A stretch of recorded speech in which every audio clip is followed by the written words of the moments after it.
Alright, it is 8:05 on Wednesday. It was so goddamn cold last night. Jesus Christ, and windy as well. We're on top of a fucking mountain. It's 38,000 feet up. No, 3,800 feet up. And it was cold. I thankfully had this sleeping bag liner, but I still had to put on my frog togs just to stay comfortable. It definitely wasn't freezing, because there was no question that I wouldn't survive, but god damn, it was uncomfortable. I think I was up from like 5:30 to 6 something, just trying to get warm. Ended up falling asleep and then woke up with a start a few minutes ago, and now I'm putting my tent, packing all my shit back up so we can head out. And we'll probably head out before 9.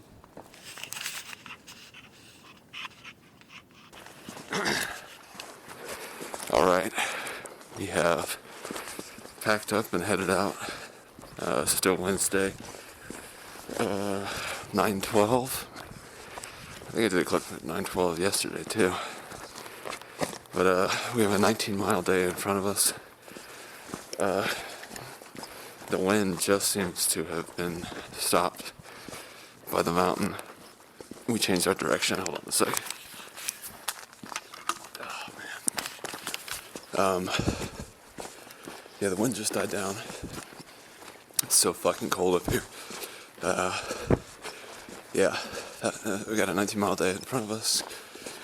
I don't know if I already said this in the recorder, but I keep thinking it, that last night was not a struggle for survival, but it was a struggle for comfort. I was just barely able to stay warm enough to be comfortable so that I could sleep. I think I probably definitely lost some weight on this trip that I didn't really have to lose.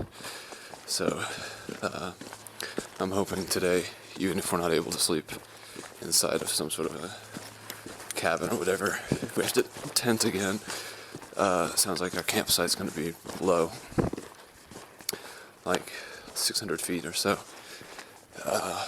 But if we can just get like a good meal tonight, I'll be pretty satisfied. That's really my only goal for the day. It's been mentioned all-you-can-eat stuff, and I'd be down for some all-you-can-eat because I could eat a fuck ton. Man, it's so cold. My constitution is not built for the cold, that's for sure. It turns me into something that feels very weak. And again, this is just another example, shining example, of how easy the New York trip was in comparison. Like, man, I really didn't struggle at all during that trip. This trip has been like a non-stop struggle. That one night in Neil's Gap, I knew that was going to be such a tease and such an unrealistic way to be comfortable that day. It was still a lot of fun, and I definitely enjoyed it. But, Jesus, after last night, that wind and that cold, man, I don't think anyone in my family would want to do this, and I don't know how they would react if they found themselves up on the top of that mountain last night. I mean, they would definitely not want to be there, but I don't know what they would do. They would just suck it up like you have to, or if they try to leave, or what, but man, it's not easy stuff out here. And just as I say that, the sun's coming out and it's starting to feel warmer, more hospitable. I think we might have already summited Blue Mountain. But yeah, hoping for some more calories today. Something more than just Cliff Bars and ramen noodles. It makes all my farts smell like ramen noodles. So gross. Anyway, well, that's all for now.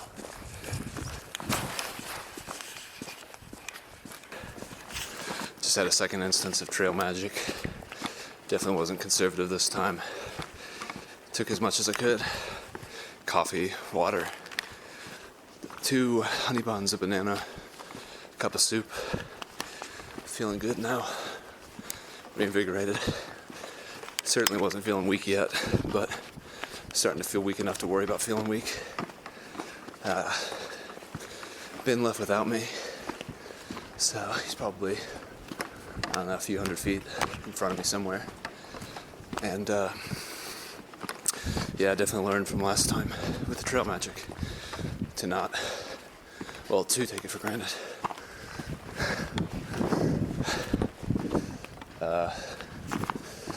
Yeah, that was perfectly placed. Definitely needed and wanted that warm soup. Fuck, that was good. Definitely got enough in the tank now. Keep going for a while, pretty long while. So, anyway, short update. It's like 12 o'clock to noon. So I've been hiking since 9, 10, 11, 12, 3 hours. So, about 9 miles in. So, maybe 10 more to go. And then we'll see what our next move is.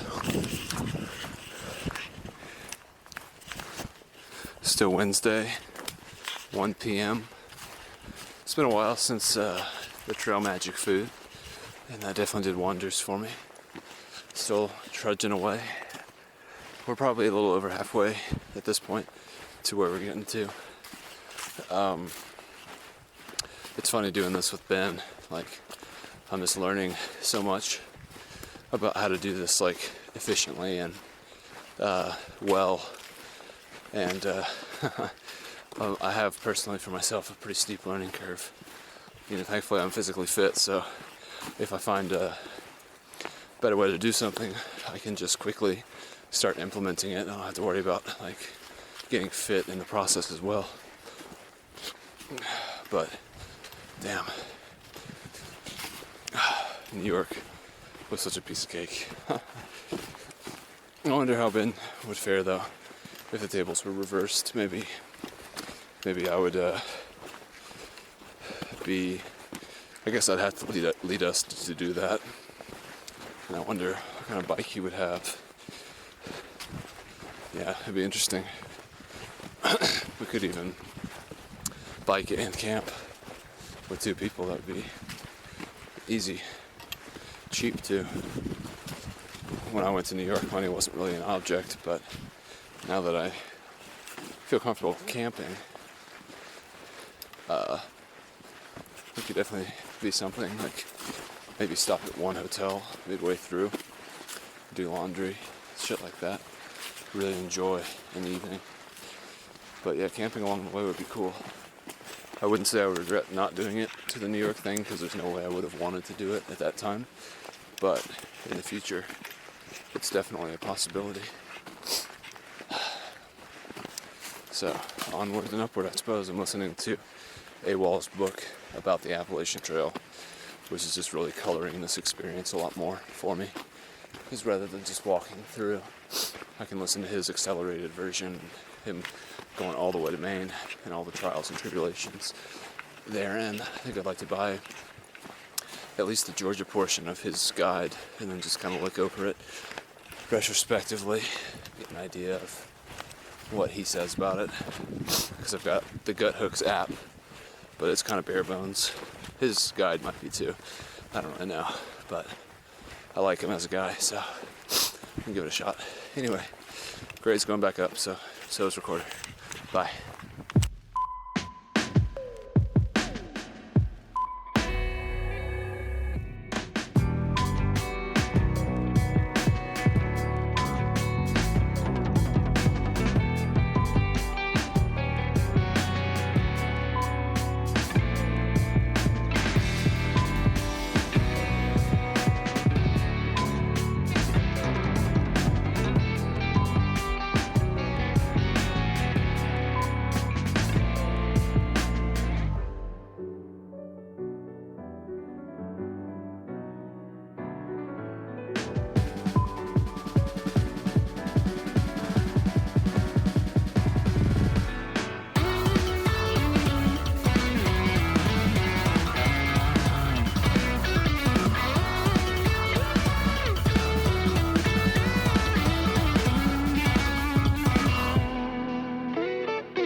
lot more food than us, huh? That's pretty cool.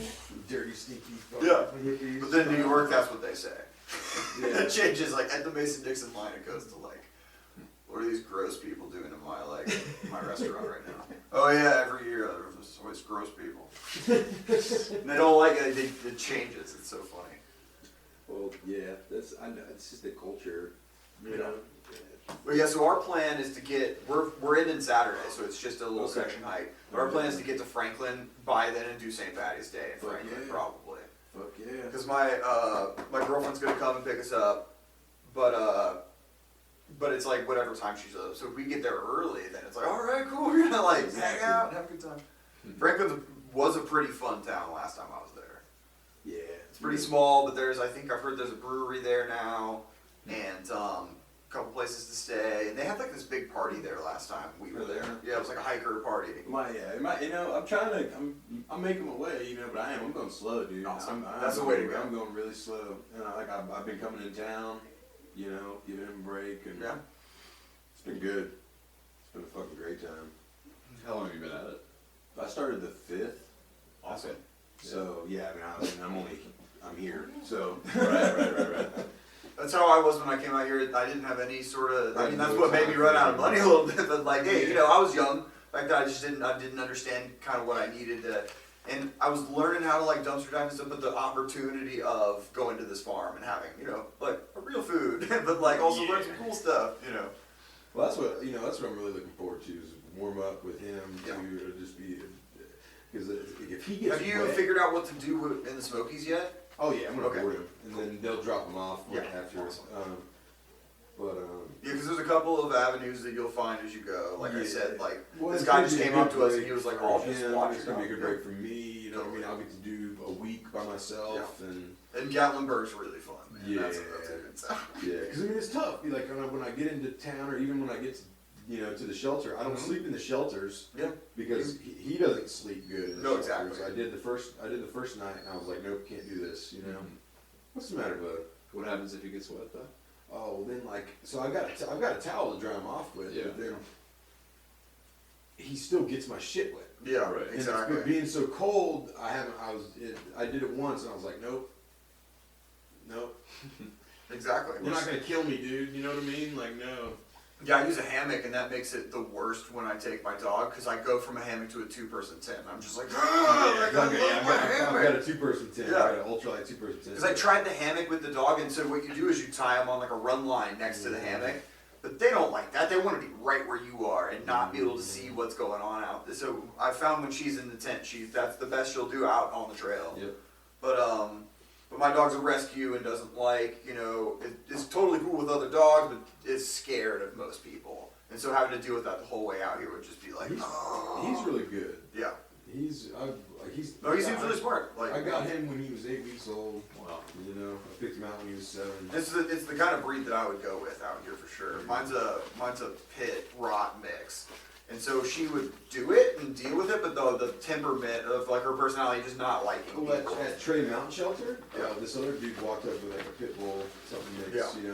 and he was like, I was really worried she was gonna attack, because like she's not really Yeah. friendly to a dog. Yeah. I was like, oh, great, I was like, let's try to let them meet. Yeah, just to get it over with. And tried to let them meet, and then their dog ended up fucking attacking his Yeah. ass, and it's got some bullshit. I've totally my dog. That's the one thing is I never have to. I'm like, nope, she's cool. Like she's even if another dog's aggressive, like she knows how to hold her own enough to like make them back down. And I've never seen a single problem. But it's Yeah. like okay, nope, just let them. Well, I've been, because I've got the Dogtra Yeah. shock collar on him Mhm. too, so and that's really more so like bears and shit. Like if he Yeah. did try to go Yeah, after if you try to something, gun after something, yeah, that makes sense. and but he does so well with it. So it's just like a little corrective thing if he does. Well, start it's a doing training collar, yeah. So Yeah. there's a vibrate, and then there's a shock, and then there's a constant. Yeah. And the highest setting is 2.7 volts, which isn't shit. I mean, like your standard outlet right there, like this being in a hotel, that's got 220 volts right there. Right. So Do you know how many amps it is though? no, Damn, because I. You're making me do math right now. Yeah. Well, because obviously you know the difference between a commercial and a residential outlet, so I was like, Yeah, well, maybe it's yeah, I don't want to do math. it's got to be less than 1 amp though, right? I mean, if it doesn't hurt at all, I guess. Yeah, it's, well, so amps is different. So like amps you're pulling, Mm-hmm. so like when it pulls amps, so like supplied is volts. Mm-hmm. So, So you can get 120 or 220 out of yeah, that. you get 220 or 240. 220 is commercial. 220 three phase system, but in like in a house you got a 2-phase. You know, 120. And there he goes. He's all good. I started watching this guy's videos on YouTube recently.